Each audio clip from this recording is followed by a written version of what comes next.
Amigos, ¿cómo están? Bienvenidos a Radio Uruguay, bienvenidos a Emisora del Sur. ¿Cómo andan? 19:01, arranca la máquina de pensar con Martín Coagliata en control de emisión. ¿Cómo le va, Martín? Martín, que no es inmune al frío impresionante que hay en la ciudad vieja, por lo menos aquí en la peatonal Sarandí.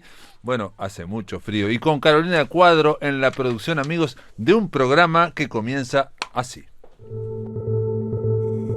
El pasado, el futuro, los mundos alternativos, el terror, la maravilla, el infinito. Los universos de la ciencia ficción a tu alcance, el Mitos del Futuro.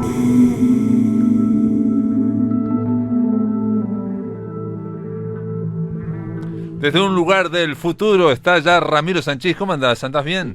Del futuro de un mundo paralelo, ¿no? Cada vez me parece que estamos viviendo más en una especie de ucronía rara de este virus y todo. Pero bueno, acá estamos. Estamos viviendo una especie de distopía que ha hecho, por ejemplo, que en IMDb, por ejemplo, la película Contagio de Steven Soderbergh, le sacaron la etiqueta de ciencia ficción. Está bien. Bueno, sí, las famosas distopías clásicas, ¿no? Ahora ya han sido movidas a, no sé, novela histórica o algo así. Así que está muy bien eso. Sí. Muy uno ve la película Contagio y bueno, viene de un murciélago, en fin, viene de China. Bueno, lo que pasa es que todo esto se sabía hace bastante tiempo. Mira, es curioso porque fue como muy sincrónico, pero yo creo que en enero miré, no me acuerdo qué programa de estos documentales que hay en Netflix, que a mí me gusta mucho verlos, y hablaba justamente de todas estas pandemias y cómo tienen, por ejemplo, la famosa la peste negra medieval, ¿no? Bueno, ya que sé, la gripe española, en fin, ¿no? La influenza, a principios del siglo XX, ¿no? Y dice, bueno, cómo tienen estos orígenes que de un virus de un animal que pasa, se muta y se adapta al humano, ¿no? Y bueno, decía, mira qué interesante. Entonces justamente el programa terminaba diciéndose, bueno, terminaba preguntándose cuál será el próximo virus. Creo que habría estado filmado ese documental a mitad de 2019, o sea, meses después la respuesta salió sola, ¿no? Pero bueno, no era nada que en rigor nos tomó por sorpresa a todos porque no estamos al tanto de estos temas, ¿no? Pero era algo esperable. Bueno, también, ¿no? Hubo el caso de una astróloga, que yo lo vi, una astróloga creo que peruana, bueno, salió en todo, que subió a video de YouTube diciendo que, bueno, que en diciembre dijo que este año 2020 iba a ser tal, y explicó todo, era impresionante, hasta que se descubrió que el video fue subido en marzo. Así hacen los astrólogos. Entonces, ¿no? Él acertaba perfecto todo, pero era en marzo. No digo todos los astrólogos porque tengo amigos que están en esa, pero yo tengo una opinión un poco pobre de la astrología. Creo que ya hemos hablado de eso. Sí, hemos hablado. Pero bueno, para Mitos del Futuro... Hoy vamos a hablar de otra cosa. Dale, Mariana Enríquez, una escritora que está en el centro de la tormenta, pero si querés podemos explicar un minuto nomás por qué está en el centro de la tormenta allá en Argentina. Bueno, si te referís al Fondo Nacional de las Artes, Mariana Enríquez propugnó un premio, digamos así, que se enfocó quizá por primera vez, y no solo en Argentina, especialmente en géneros como la ciencia ficción, la fantasía y el terror, y todos los escritores realistas, por decirlo así, se indignaron diciendo que de algún modo había una suerte de discriminación, que de esa manera no se podía hacer crítica social, o sea, un montón de tonterías, ¿no? Que creo que merecen ser llamadas tonterías, muy respondidas por mucha gente en las redes, entre ellas Mariana, en más de una entrevista, así que bueno, yo por ahí sentí que era como alguien como un escritor hombre que se quejara de que publiquen más mujeres, ¿no? O sea, generalmente un sistema que de algún modo discriminó o tuvo por menos a esos géneros y que ahora los potencia de alguna manera, y enseguida sale gente a sentirse discriminada, cuando en realidad fueron siempre los discriminadores. Sí, bueno, hay dos cosas ahí. Una, que el Fondo Nacional de Artes es como el concurso más prestigioso, como si dijéramos el premio anual de la Nacional de Letras aquí en Uruguay, y en general nunca había sido clasificado por géneros. Ahora, lo que dice Mariana Enríquez es que este es un año excepcional, se bajaron los premios, se aumentó un poco la cantidad de otros premios, y lo que planteó es que iban a ser sobre géneros ciencia ficción, fantasía y terror básicamente, y entonces claro, saltaron en el resto diciendo que los que no hacen géneros, bueno, toda esa historia, todo lo que acabas de decir vos, y bueno, evidentemente hay una forma de política literaria con la que yo me siento identificado y comparto, y que en el lugar de Mariana Enríquez hubiese hecho lo mismo. Puedo entender que hay otras zonas de la política literaria donde se prefieren otras cosas, o que decida el mercado, como suele pasar. Si es así, el sistema se potencia siempre a sí mismo, y generalmente lo que tenemos es esta suerte de, no sé, en realidad hace quizás 10 años te hubiese dicho que eso siempre hubiese terminado beneficiando a los que hacían determinado tipo de literatura, del realismo, del costumbrismo, del show, lo que quiera. Pero yo creo que eso ahora ya cambió, y que no es por restarle valor a lo que hizo Mariana, pero creo que también el signo de los tiempos, por decirlo así, ya es otra cosa. Me parece que antes era muy singular cuando un autor como Edmundo Paz Soldán, pongamos, escribió una novela de ciencia ficción o con elementos de ciencia ficción, y creo que ahora no es tan anómalo, ahora creo que es algo que se ve mucho más. En gran medida, eso nos lleva a lo que está pasando con este libro del que vamos a hablar, que es Nuestra parte de noche, que es una novela de horror, pura y dura de horror, o sea, publicada por Anagrama, que si bien podemos pensar que Anagrama ha publicado géneros, desde el policial, desde Patricia Highsmith, pongamos, o ciencia ficción como Matadero 5 de Vonnegut, o La guía del autostopista galáctico de Douglas Adams, etcétera, etcétera, pero nadie asocia Anagrama a ningún género en particular. No. Y ahora, con este libro, lo que hizo fue publicar una novela que es de horror desde principio a fin. Por supuesto, es más cosas que eso, pero no cabe duda, ni no creo que pueda caber una duda seria, bien argumentada, de que este libro sea horror. Siempre va a haber quien diga que es una metáfora de bla, bla, bla, pero no. Es una novela que se inserta muy hábilmente, muy claramente en distintas tradiciones sumamente contemporáneas del horror, lo hace adaptando esas tradiciones a un contexto sudamericano, argentino, y lo hace con una, ¿cómo decirlo?, con un brillo y un talento asombroso. Yo no voy a ocultar mi admiración por esta novela, me parece un gran libro, desde donde lo mires, desde el horror, desde la literatura en general, como quieras llamarlo, y creo que está más que merecida la atención que está recibiendo. Es una gran novela desde donde la mires. Ahora, si vamos a descomponer con un prisma, ¿no?, como se hace con los colores de la luz, esa mirada, bueno, hay muchas cosas que se pueden decir sobre los lugares en los que brilla esta novela. Perdón, yo te quería decir un detalle, porque es cierto que el horror puede ser metáfora de otra cosa, ¿no? Pero es que toda la literatura, todo libro de literario, digamos, y que tenga vuelo, puede ser metáfora de otra cosa. Eso está en la lectura. Ahora, exacto. Si decimos que alguien hace un cuento de horrores y que eso es una metáfora de la dictadura, por ejemplo, en este libro no funciona, porque la dictadura está nombrada explícitamente.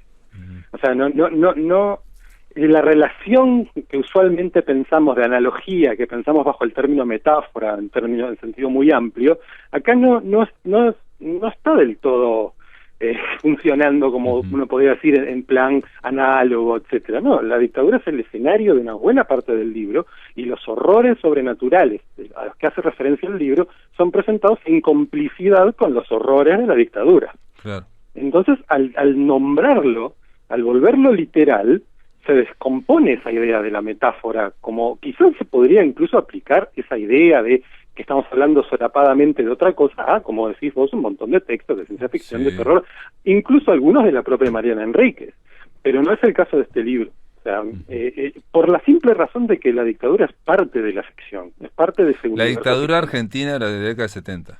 Sí, perdón, no te tendría que haber aclarado, ¿no? El libro, que además, y esto es otra de sus áreas de brillo, como decía recién, el libro de alguna manera es una saga histórica que sigue a una familia, ahora un padre y un hijo con sus antepasados, y además con toda una interesantísima, un discurso muy interesante sobre ciertas familias oligarcas que son las dueñas del territorio argentino, por decirlo así, en este caso del norte, el tema de los yerbatales, ¿no? Entonces hay todo un discurso histórico muy interesante, muy importante, en el que está insertada esta idea de, bueno, los protagonistas que son mediums, tienen sus poderes no sé cómo llamarlo, paranormales, etcétera, en un mundo ficcional dominado por lo que podríamos llamar un primer impulso lovecraftiano de referir a dioses inhumanos, horripilantes y antiguos. O sea que de entrada ya la novela, al mencionar esas ideas de unos dioses remotos y espantosos, ya está de alguna manera entrando en lo que sería esta línea o tradición del horror lovecraftiano.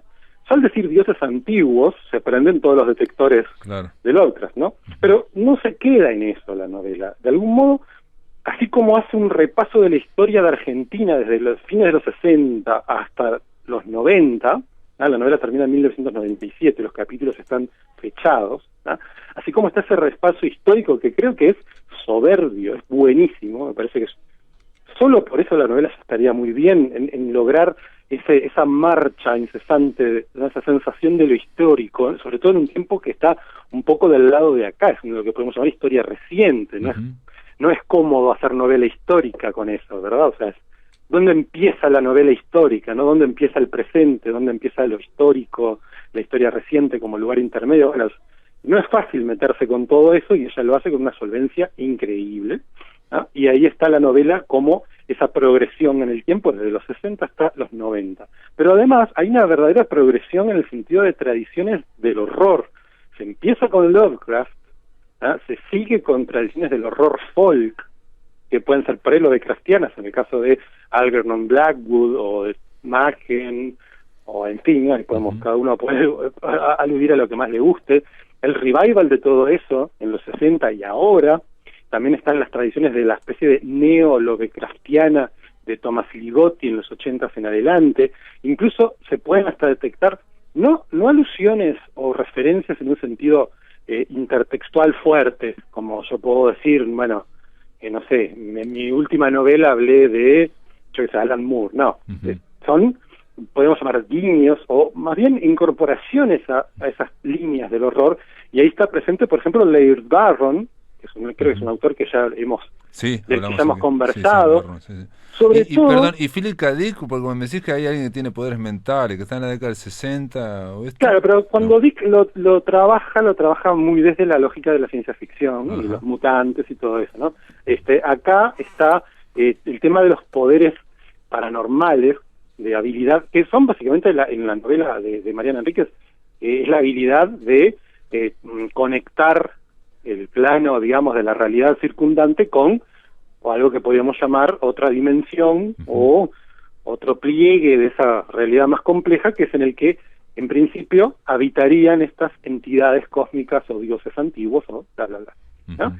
O sea, a ver, nadie va a pensar que eso es nuevo en la literatura de horror, pero lo interesante es cómo todas estas referencias casi enciclopédicas a la historia del horror en el siglo XX están no solo bien empleadas en el sentido de solvencia, de conocimiento de lo que está trabajando la autora, sino que están muy bien llevadas al contexto argentino.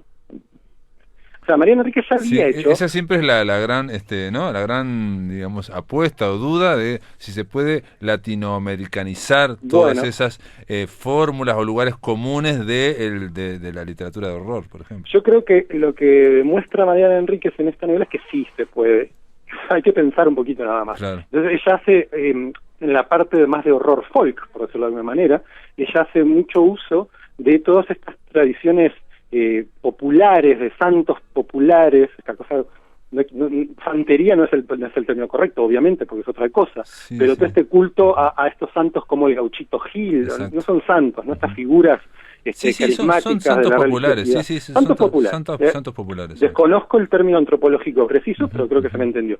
El Gauchito Gil, San la Muerte, ¿no? Todas estas figuras de la religiosidad popular, que además suele ser sincrética, ¿verdad? Entonces, todo esto está trabajado de una manera muy buena, y si en algún momento incluso uno piensa que lo que está haciendo ella es simplemente insertar su historia en esas formas de religiosidad, tampoco es tan así, porque hay un verdadero mundo ficcional propio detrás de todo esto, que se nutre, por ejemplo, de Laird Barron. Laird Barron, no me acuerdo si mencionamos esto cuando tuvimos nuestro especial sobre él, nuestro programa sobre él, tiene esta idea de los dioses hambrientos o de esas entidades horrorosas que se comen, ¿ah?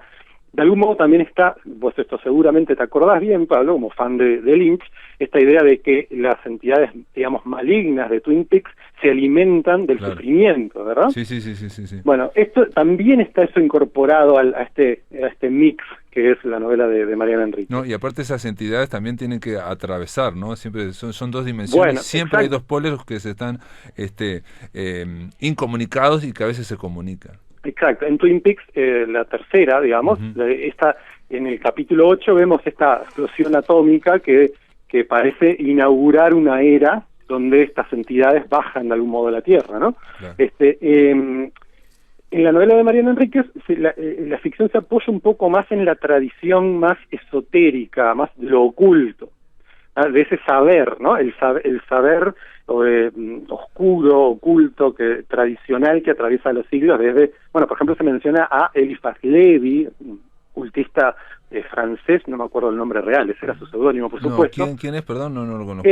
Eliphas Levi, no. Es un ocultista francés, no recuerdo si es del siglo XIX o XVIII, creo que del siglo XIX, que compuso un libro clave de la tradición mágica que se llama Dogma y Ritual de Alta Magia, ¿no? Donde vincula, por ejemplo, el tarot con la Kabbalah y hace toda una cosa muy sincrética en ese sentido.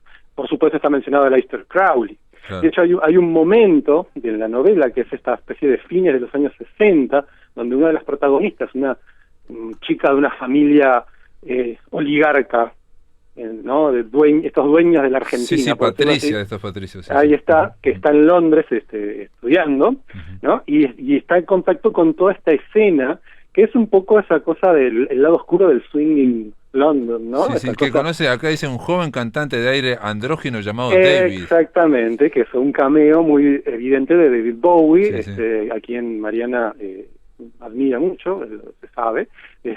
Sí, la entrevisté a Mariana, la única vez que la entrevisté fue por David Bowie. Como toda persona coherente, diría yo. Sí, no, la entrevisté por David Bowie a ella, hablamos 15 minutos, sabe muchísimo. Y aparte David Bowie es alguien que está conectado también con todo este movimiento esotérico. Exacto, bueno, sí, mira, yo a Mariana la conozco, la vi en persona 3 veces y hemos conversado mucho y siempre terminamos hablando de David Bowie.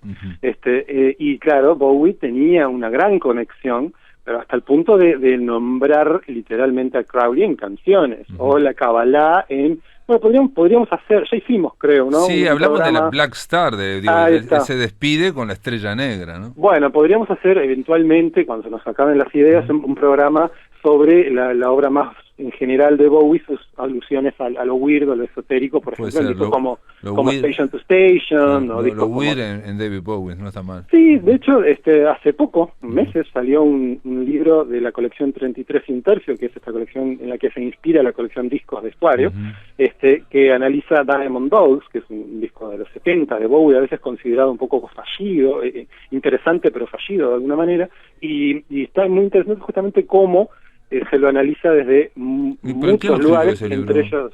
¿Quién lo escribió ese libro? Se me borró de la mente. ¿Salió en Estuario? Mirá, no sabía, perdón. No salió en Estuario. La colección Discos de Estuario se inspira en una colección que se llama 33 y un tercio, que es inglesa, y esta colección, en esta colección salió hace poco. Si sale algo en Estuario sobre Bowie, quiero creer que lo voy a hacer yo. Sí, si no, va a sufrir un accidente. No, me enojo mucho. Sí, va a sufrir un accidente. Ramiro Sánchez no lo permitiría. Que parezca un accidente. En este libro, digamos, digo un poco te lo pregunto, Ramiro, ¿se puede pensar que es una especie de road movie? Porque aquí estoy leyendo el resumen, dice, un padre y un hijo atraviesan Argentina por carretera desde Buenos Aires hasta Iguazú en plena dictadura. Eso remite, con la habilidad de las contraportadas de anagrama, remite a la primera sección del libro.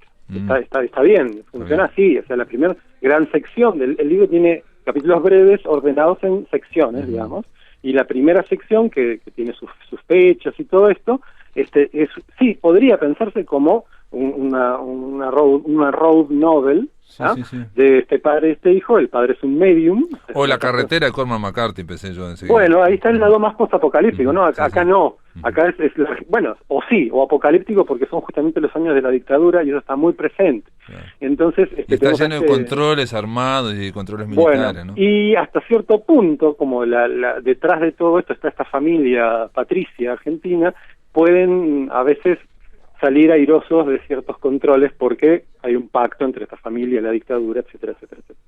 O sea, por eso es una cosa que decía al principio, digo, la dictadura como horror, porque de última podemos pensar justamente en que la ficción de Mariana Enríquez, como otros tantos escritores del weird latinoamericano más reciente, no es solo ella, ¿no? Pero esta línea, digamos, de la literatura reciente que toma la historia de los últimos 50 años en la región, como una historia, hablando de esto con todas las herramientas del relato de horror. Claro. O sea, la dictadura es un relato de horror.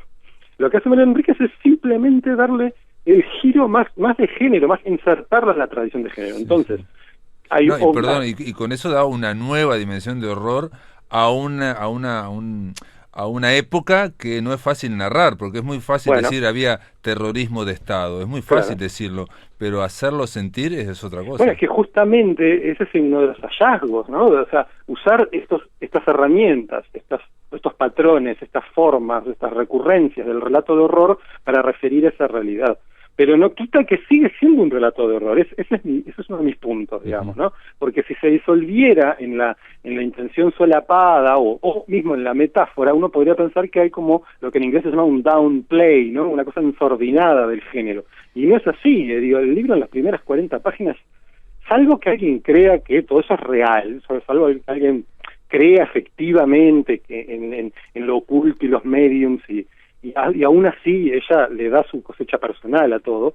Es algo que alguien crea que eso es real. Estamos obviamente ante un libro de horror, lo que podemos incluso hasta llamar, además de horror, una suerte de dark fantasy o fantasía oscura, ¿no? O sea, eso está muy detallado, muy minucioso, y cuando uno termina el libro, la sensación de haber explorado un mundo coherente, un mundo bien detallado, rico en detalles, es ineludible, hasta el punto que hablando con Mariana Enríquez le pregunté si ella pensaba volver a ese mundo, porque es lo que casi que cualquier escritor haría, ¿no? O sea, claro, está tan bien construido, digamos, que claro, ella me dijo que no, ella me dijo que por ahora no, que no tenía intenciones, pero es lo que haría Stephen King, pongamos. Sí. Bueno, nuestra parte de noche, Mariana Enríquez, esto es Premio Real de Novela 2019, ganó el premio, y hay que decir también, solamente para acotar, digo, yo no lo leí, que es no solamente en la dictadura, sino que llega hasta los primeros brotes del SIDA en Buenos Aires,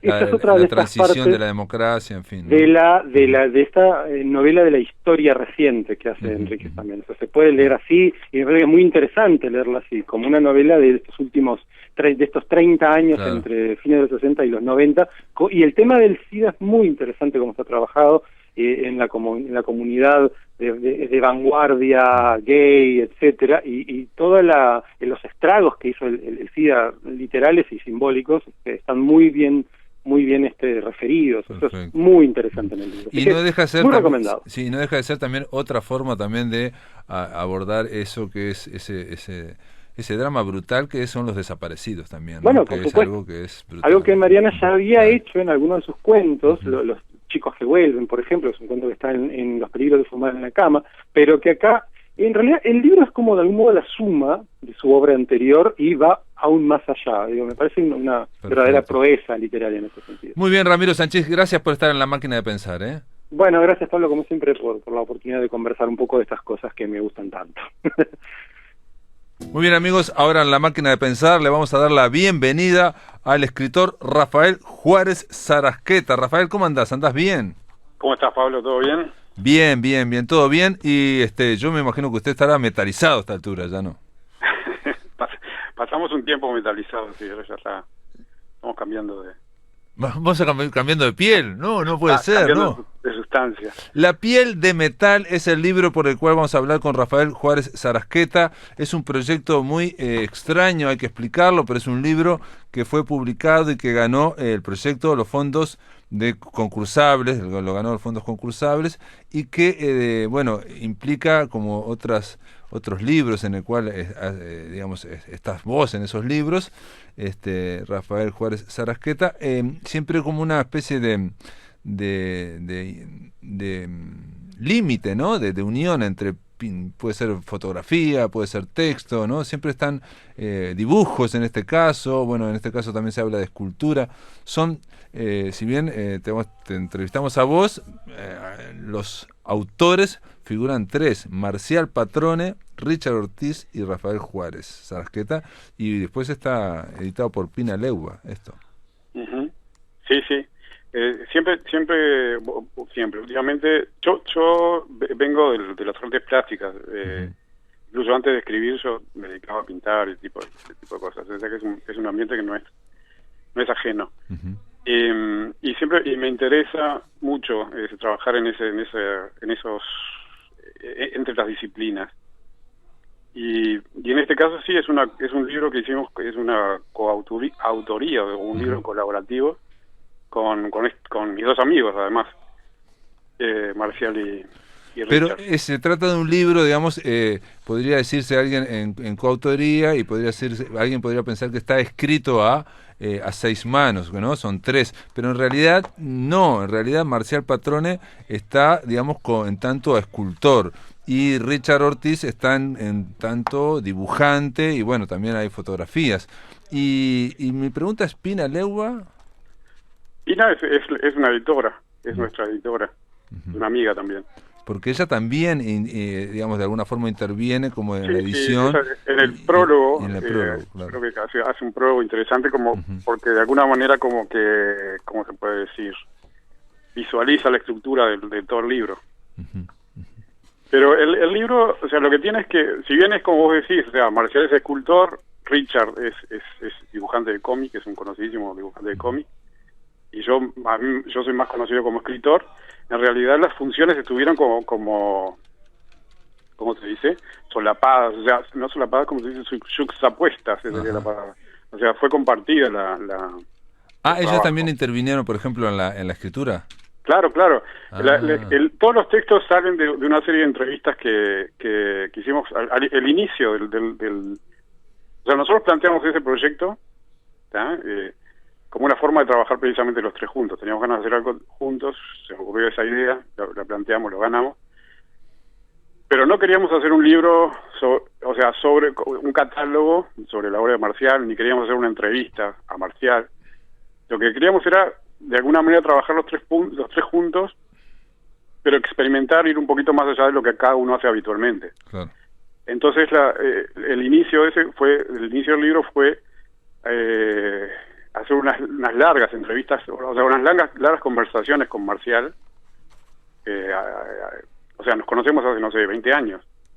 Ya nos conocemos, pero entonces lo que propusimos fue hablar como que no nos conociéramos, como que fuéramos 2 extraños, donde yo les voy a preguntar cosas sobre lo que hace, de la manera más ingenua posible o más profunda posible, como que no supiera. Entonces, a partir de eso ir construyendo textos. Entonces, a partir de eso ir generando una cantidad de material importante para luego operar. Entonces, ese fue el inicio. Primero se consiguió todo ese material bruto. Que en la conversación, sería la conversación. Por ejemplo, comenzar el trabajo es como bucear en aguas turbias, es sumergirse en lo incierto. Cada intervención sobre el metal es una nueva brazada hacia las profundidades. Porque hay que aclarar que Marcial Patrone aquí por lo menos está trabajando como escultor, pero con el metal, ¿no? Él trabaja con metal, él trabaja precisamente con ese metal esmaltado que yo que sé, en la casa de nuestras abuelas, sobre todo. Las palanganas. Sí, o sea, todo, platos, bandejas, yo qué sé, cafeteras, ese tipo de cosas que se encuentran, o sea, que ya casi no se usan mucho. Ese tipo de material, es el que trabaja Marcial. Claro, precisamente, él lo va a buscar a las ferias. A la feria de Tristán Narvaja. Sobre todo de Tristán Narvaja. Aparece todo, digamos, uno lee, digamos, si yo tuviera que decir una cosa muy simplificada, podría pensarse para alguien que, reitero, esto es un resumen y que hay que verlo el libro, porque no se puede resumir, porque hay muchas intervenciones, pero podría ser Marcial yendo a la feria a comprar estas palanganas, estos esmaltes, o platos esmaltados, o una pava, o una caldera esmaltada. Generalmente son blancas, no necesariamente, pero en este caso son blancas las que aparecen. Y bueno, que lo va a llevar a su estudio y va a intervenir, y finalmente, al final del libro, veremos las esculturas que surgen de eso. Claro, porque de alguna manera lo que intentábamos también era mostrar como un recorrido por un posible proceso creativo de Marcial. Pero lo que te quería aclarar también es precisamente eso. O sea, los textos se consiguen a partir de esa enorme cantidad de material, claro, ¿no? O sea, juntamos un montonazo de material. Tenemos ese material disponible. Después decimos, bueno, ¿cómo vamos a mostrar el proceso? Bueno, empezamos por fotografiar. Entonces, lo que hicimos fue fotografiar, como habrás visto, en condiciones como de poca luz. O sea, tiene hay toda una serie de decisiones estéticas atrás de la fotografía. Y después sobre eso se incorpora el trabajo de Richard, ¿no? que Richard interviene con dibujos sobre la fotografía, por ejemplo. Entonces hay una mezcla de intervenciones fotográficas, de textos. Entonces no siempre las imágenes no ilustran necesariamente el texto. Claro. El texto no está a disposición de las imágenes, los dibujos no están a disposición del texto ni de las imágenes. Pero a su vez ellos como que se realimentan, ¿no? Se generan cosas a partir del uso de esos recursos. Claro. Algo así. Sí, por ejemplo, podemos ver en una foto, por ejemplo, eso es muy difícil por radio transmitirlo, pero bueno... Sí, además es un libro muy visual, ¿no? Claro, podemos ver, por ejemplo, al escultor que está trabajando en su estudio, ¿no? Y sin embargo, también hay otro escultor dibujado trabajando en otra parte del estudio, como si fuera una especie de fantasma, ¿no? Claro, el fantasma del propio, y eso obviamente eso le da también una cierta movimiento, ¿no? Uno imagina que Marcial estaba trabajando ahí, pero también se lo imagina al costado trabajando parado. Y con una moladora, por ejemplo, ¿no? Precisamente esa serie que se llama, ese recurso le pusimos así el nombre del fantasma, recurso fantasma, porque queríamos dar, claro, eso te da una sensación como de superposición de tiempos, ¿no? Claro, tenés a Marcial real, digamos, en un lado, y tenés a su fantasma al otro lado de la mesa del trabajo. Claro, porque eso implica siempre, aparte de movimiento, distintos momentos de trabajo sobre el material y con distintas herramientas también. Claro, sí. Sí, queríamos ir mostrando, claro, uno cuando ve generar un trabajo, o sea, a mí me pasa, de preguntarme cómo lo habrá hecho. Entonces ahí un poco también era mostrar un poco el taller, que es un lugar al que generalmente la gente no accede. El taller de un escultor está cerrado, o sea, la gente accede al trabajo final, digamos, pero no al proceso. Y los procesos precisamente eran los que más nos interesaba a nosotros. El proceso de Marcial, pero a su vez, de alguna manera, nosotros medio en serio decimos que todo esto es una ficción basada en hechos reales. Claro.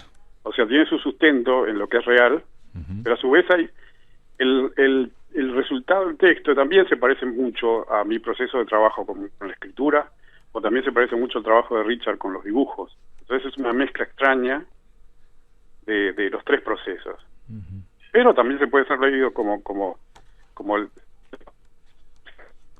tomar como una herramienta para entender cómo él llega desde los utensilios esos de metal hasta las esculturas. Sí, se está cortando ahora. Esto último no te lo escuché bien, pero sería, a ver si te entiendo, cómo Marcial, en este caso Marcial Patrone, arranca, digamos, buscando una materia prima, que en este caso son las palanganas o lo que fuera, esmaltadas, y después va trabajando. Yo lo que pensaba también, Rafael, es que por la escritura y por el dibujo, ¿no?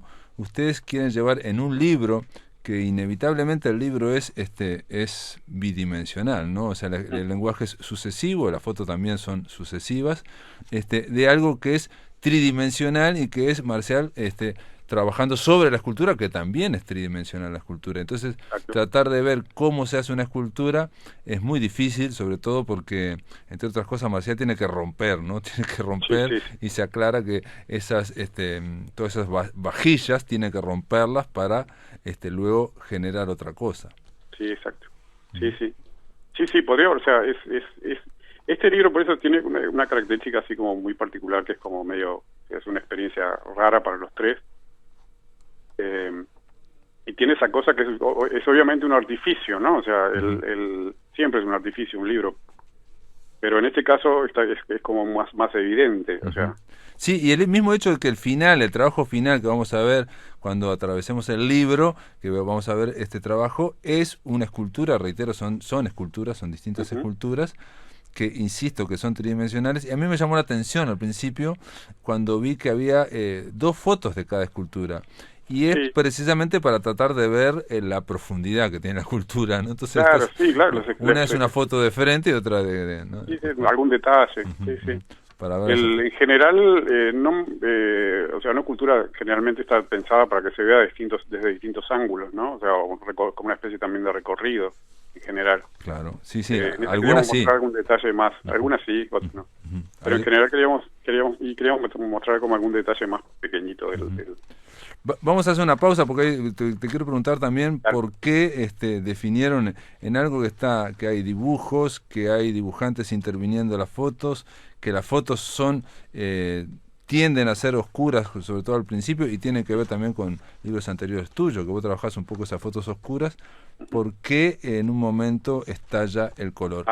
Después de la pausa, amigos, continuamos. Estamos conversando con Rafael Juárez Sarasqueta sobre este libro que se llama La piel de metal y que de alguna forma, para resumirlo, trata de registrar registrar o recrear lo que es el proceso creativo, en este caso, del escultor Marcial Patrone.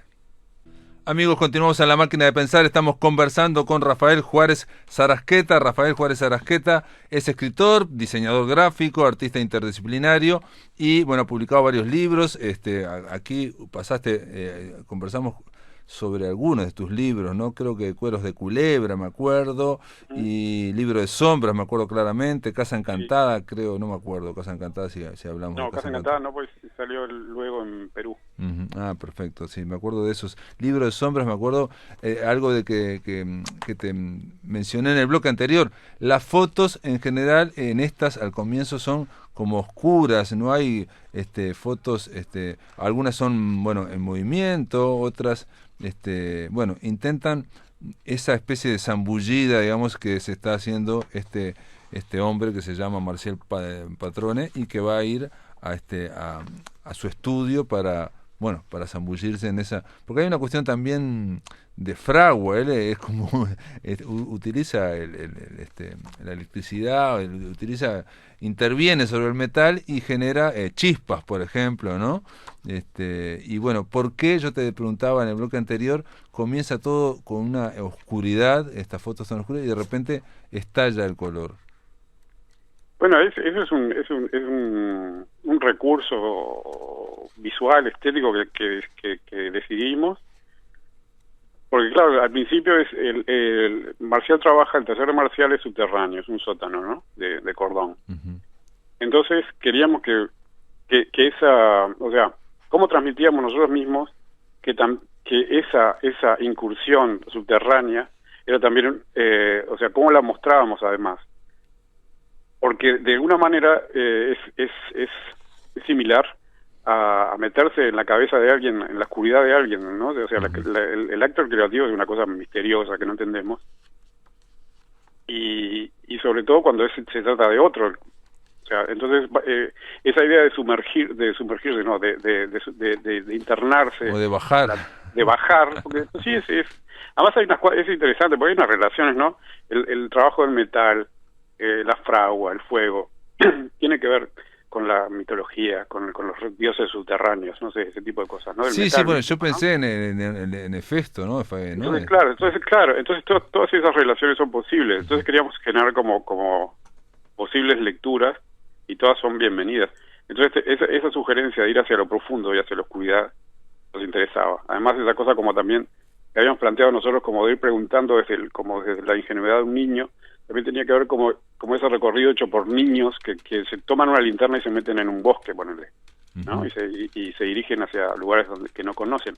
Entonces, por eso la fotografía es oscura y así es como imprecisa, y hay movimiento y hay como mucha oscuridad, son masas de casi blanco y es unos blanco y negros trucados, pero es blanco y negro finalmente. Espesos también, ¿no? Hasta que pasa eso, ¿no? Que vos mencionás, que tiene que ver con las chispas. porque visualmente era muy rico cuando estábamos fotografiando ver el fuego y ver las chispas, ¿no? Pero eso surge, eso es interesante. No voy a quemar la anécdota porque es linda leerla. Sí, no la queme, ¿no? Lo del tema de los bichitos de luz, la es una anécdota infantil que Marcial recordó, y que esa anécdota quedó como sepultada en las capas de material que generamos en las conversaciones. Pero, y acá tiene que ver hasta con el trabajo de Marcial. O sea, Marcial se dedica a recorrer los lugares y a juntar esas piezas que están ya de desuso, ¿no? Las bandejas y ese tipo de cosas. Escoge algo que nadie ya casi ni ve y lo trae de nuevo. Y en el caso de la anécdota infantil, eso también, él fue un comentario lateral, totalmente lateral, y quedó chiquito por allá. Y en un momento yo lo relacioné, digo, ¿por qué esto no lo traigo? Lo hago más importante. Era simplemente una mención. Y le damos como un lugar, porque además era como una metáfora del arte, muy interesante después que la ven. Y tenía que ver con una relación ahí con la luz, con una vuelta a la luz. Y entonces lo relacionamos las luciérnagas con el fuego, con las chispas de fuego, y ahí hace un trabajo Richard precioso, me parece, que es esa continuación, esa intervención sobre la imagen de las chispas. Sí, ¿no? sí, donde todo esto empieza y ahí se convierte, o sea, esas páginas son una transición desde el interior, digamos, desde el taller hacia, eso genera una transición hacia las esculturas realizadas también, ese recurso. Claro. Y también, digamos, la vieja asociación con la luz o la chispa de la creación también, ¿no? La chispa de la creación, claro. La chispa de la vida. Sí, exacto. Es como alguna iluminación, ¿no? Que a veces pasa, ¿no? Que ahí insistimos, yo creo que en algunas partes que se habla de la inspiración, precisamente no como una chispa, sino como un fruto del trabajo, ¿no? De mucho trabajo. Y si de repente algo aparece que es luminoso, pero es fruto de un trabajo, ¿cómo se dice? Paulatino, de una evolución paulatina del proceso. Un trabajo pertinaz también de destrucción, en este caso de dislocación de los objetos. Es algo que, claro, al que yo no soy escultor, al que no somos escultores, es algo muy misterioso, cómo se rompe los objetos para después hacer otra cosa, y en esa otra cosa, que es un objeto de arte, uno igual pueda ver esos objetos, o sea, porque como de alguna manera él no los rompe para destruirlos, para que no se sepa absolutamente nada de lo que era, ¿no? O sea, pervive. Ahí eso es muy exacto eso que decís, porque además esa idea un poco del fantasma también era eso, de cuando hablamos o sea, en la obra de Marcial vos todavía ves esas piezas que él genera, pero vos podés reconocer la pieza original. Entonces, de alguna manera, en la pieza conviven el original y lo nuevo, digamos, y la escultura. O sea, la cafetera y la nueva escultura. Claro.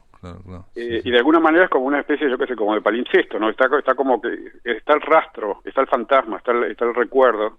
Y eso también tiene que ver con el dibujo fantasma. O sea, son todas ideas que están como unas superpuestas y transparentadas, no sé. Esa juxtaposición de las ideas también se dio, por eso te decía, el trabajo es muy parecido a esa conjunción de capas. Claro. Que se dan en la pelada. Hay dos cosas, dos preguntas, pero esto fue editado, y por lo que dice aquí, en mayo del 2020, ¿no? Porque lo primero que llama la atención, a mí me llamó la atención, es que en la tapa es un dibujo de Richard Ortiz donde hay una persona que después descubrimos que es Marcial, pero que esa persona tiene un barbijo, tiene una mascarilla. Y dije, ¿y esto qué es? ¿Esto qué es? Bueno, es una mascarilla que él usa para soldar y para todo el tipo de... Claro, se desprende mucha materia. De obrero metalúrgico. Exacto. Entonces, eso fue absolutamente casual, extraño, porque esa etapa está decidida desde el año pasado. Sí. Entonces, en un momento tomamos, o sea, la decisión, estábamos entre dos tapas. En una etapa teníamos una figura, una escultura, una parte, un detalle. Y en un momento a mí se me ocurrió, no, pero vamos hablando, porque siempre todo el proceso fue muy conversado, o sea, lo íbamos mostrando y viendo, evaluando, sacando, quitando, ¿no? En un momento le digo, ¿por qué no? Mejor capaz que, o sea, es más atractivo esta imagen que yo tenía, o sea, parte de una foto, de la foto que hicimos en la primera sesión, digamos. Y Richard hace ese dibujo, digo, eso tiene que ir adelante. Entonces decidimos ponerlo de tapa, y eso fue, ya te digo, en el 2019. Meses después pasa lo que pasa, entonces esa figura como que toma otra... Totalmente dimensión, sí, absolutamente. O sea, no sorprende a nadie, o todo el mundo piensa en barbijo, en la mascarilla. Obviamente se resignificó totalmente, digamos. Exactamente. En cualquier película yo veo ahora aparece alguien con barbijo y dice, mirá eso. Sí, es otra, claro, es rarísimo, o sea, es como una no sé, jugamos que es como un signo premonitorio. O sea, no fue ninguna intención, ¿no? Pero genial, o sea, a mí me encantó porque eso le da otra dimensión extraña al lugar. Además tiene también el trabajo, pensándolo ahora, ¿no? El trabajo del artista realmente tiene una cosa como de aislamiento, de autoimpuesto, ¿no? De cuarentena autoimpuesta. Entonces funcionaba, y daba otra capa interesante. Bueno, y está también el que en esa mascarilla también parece que se está metiendo en lugares, bueno, como esa mascarilla está hecha precisamente por algo de la salud, digamos, de los obreros metalúrgicos, ¿no? Para evitar las virutas, todo los gases que se van, ¿no? Sí, hay mucho, el proceso en parcial es así, es como decía, o sea, de herrero, ¿no? O sea, trabaja con el metal, golpea, aprieta, rompe, quema, funde, ciega, ese tipo de cosas. Entonces, digo, es un trabajo pesadito. Sí, mucho. Y aparte el hecho de, primero que es una cuestión física, después se le aplica mucha fuerza, digamos, de las herramientas, por eso generan ese chisperío impresionante, y también por eso tiene que andar vestido así, ¿no? Digamos, protegido, claro, ¿no? De nuevo volvemos a eso de la creación y la destrucción, ¿no? Sí. Es eso, él parte como en realidad parte de la destrucción de esa pieza. O sea, él para crear tiene que romper. Para crear tiene que destruir y generar otra cosa. Por eso a veces él allá en el texto aparece, o sea, porque romper de más pues puede que lo conduzca a un error. Pero a su vez también es un error romper, o sea, es un juego extraño ahí, medio en el borde siempre. Se puede generar todo, se puede destruir todo lo que generó. Y en el caso de él también, un detalle no menor es que estas cosas son domésticas. Atención, él dice en la obra, en lo que tiene de juego la labor con los materiales, en el acto de romper y luego reconstruir, en el hecho de utilizar materiales ligados al pasado y a lo doméstico, tal vez se manifieste cierta nostalgia de la infancia de ese lugar brumoso o perdido. Dice, tal vez una de las intenciones ocultas de mi trabajo sea la de recuperar esas huellas borradas, de comunicarme con los demás y con el otro que fui. Así es. Pero ahí empieza a contar algo de su infancia que me llamó la atención porque no recuerda nada de su infancia, es muy escasa, pero eso es un recuerdo muy poético, la verdad. Sí, extremadamente poético, muy bueno, ¿no? Y hay otra cosa para terminar con la tapa y con esa mascarilla, digamos, ¿no? Que nosotros la vemos ahora como algo resemantizado, resignificado, y que tiene que ver también con este aire de distopía que estamos viviendo, que hablaba Ramiro Sánchez al comienzo del programa, ¿no? Digamos que esto parece que estamos viendo una cuestión de ciencia ficción. Richard Ortiz, como dibujante de cómic, es alguien que ha dibujado también del cómic vinculado a la fantasía, a la ciencia ficción, y tiene en el trazo, tiene algo de cómic, digamos, podría ser cómic expresionista, podría ser de otro, pero el trazo de él va para ese lado. Sí, Richard Richard trabaja para varias editoriales en Estados Unidos y en Europa, y específicamente él trabaja con superhéroes. Entonces, para él también fue un trabajo extraño, ¿no? Salirse de su lugar y convertir a su amigo en un personaje. O sea, si bien no tiene ningún atributo de superhéroe, digamos. Pero está dibujado como si fuera un personaje de superhéroe, y él dibuja a Batman, por ejemplo. Por ejemplo, dibujó a Batman. Claro, dibujó mucho. Dibujó mucho, sí. Sí, tiene, yo qué sé, me parecía muy interesante además esa posibilidad de explorar todos esos lenguajes que parecen tan como lejanos, ¿no? La fotografía, hay como dos, dentro de la fotografía que se ve en el libro hay como dos tendencias como muy claras, ¿no? Hay esas cuestiones blanco y negro oscuras y después hay unas de colores más saturados. Después todo el estilo de Richard, que es muy particular, pero que también, o sea, él se tuvo que adaptar su técnica también, y tiene, o sea, y en su trazo hay una relación con el, yo qué sé, con cómo Marcial trabaja el metal cuando lo raya, o con las quebraduras, o sea, ese tipo de cosas. Las rayas que hace también Richard Ortiz. Claro, ese tipo de cosas fueron como que se fueron, ¿cómo se dice? Cada uno se fue empapando del otro, y fue como tomando elementos, y por eso es como una especie como de híbrido todo, La ¿no? piel de metal, digamos, para terminar, Rafael, porque me queda un minuto, la piel de metal está en librerías, está distribuida. La piel de metal está en las librerías lindas de Montevideo, solo en las mejores. y después tenemos un sistema de entregas nosotros, pero eso sería para el sur de Montevideo. Si cualquiera que nos conoce por Facebook nos habla y se ¿Y cuánto cuesta el libro? ¿Podemos decir? El libro está a 400 pesos. Perfecto. Y también está en Mercado Libre. Bueno, también para que tiene envío gratuito. Perfecto.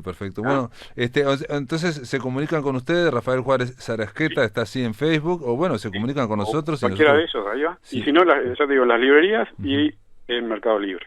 Perfecto, Richard Ortiz también. Bueno, te mando un saludo, felicitaciones por La piel de metal. Muchas gracias por la invitación. Y Pina Legua también hay que felicitarla porque tiene un texto muy interesante. Muy está lejos la muchacha.